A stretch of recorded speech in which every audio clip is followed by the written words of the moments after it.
Hey there, got another book for you. If Sharks Disappeared by Lily Williams. I like this book a lot.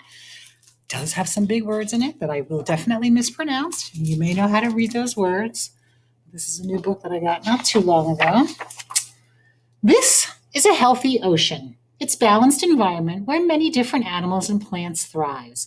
The ocean is a home to a lot of creatures, big, small, slimy, cute, and scary.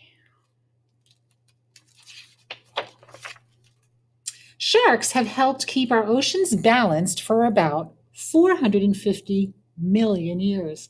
Over that time, they evolved into the more than 400 different species that exist today. And here's a timeline. I'll try to go a little bit slow. I'm not going to read it to you. It goes through all of the different dinosaur. On the inside is the dinosaur, and on the outside, it's showing you kind of how the sharks have evolved. I can't see my camera anymore. Modern sharks.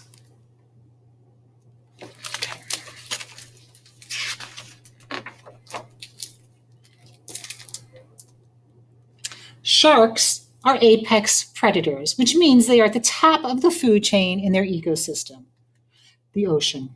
Losing an apex predator species can cause devastating effects in the environment. So here we see the shark eating the seal, eating a big fish, a little fish, a crawfish, and some plankton, I would imagine. So here's an example of a good food chain. Right?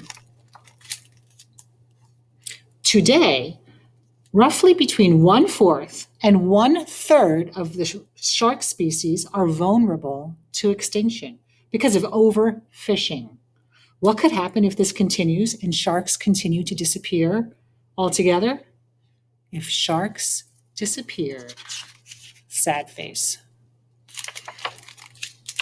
If sharks disappeared, the ocean would no longer be balanced.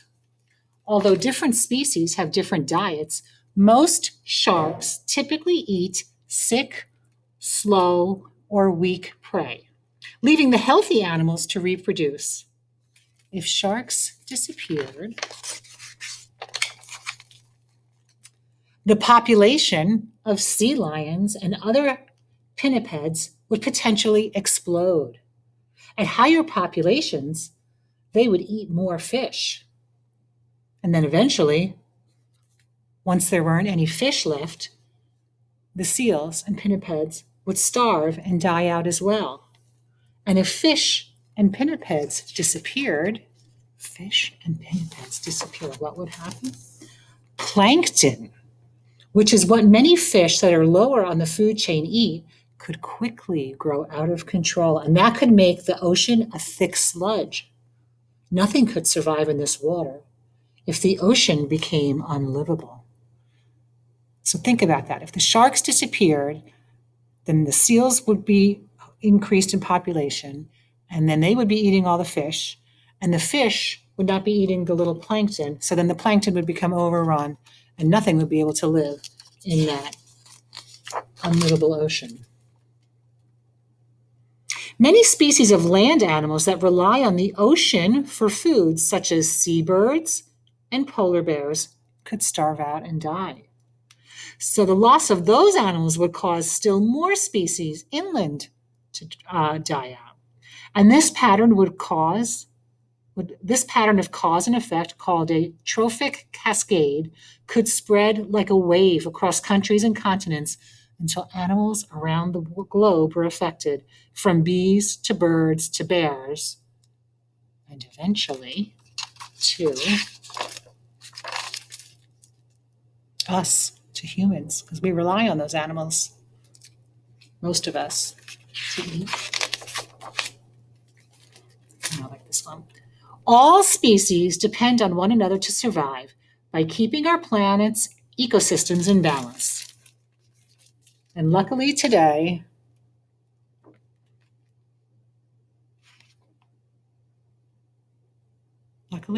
sharks still exist.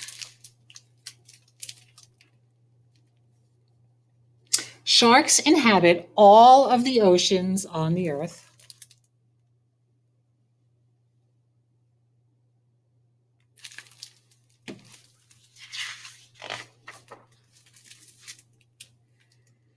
If we remember that we are all connected, and if we work together, sharks and our whole planet as we know it will thrive.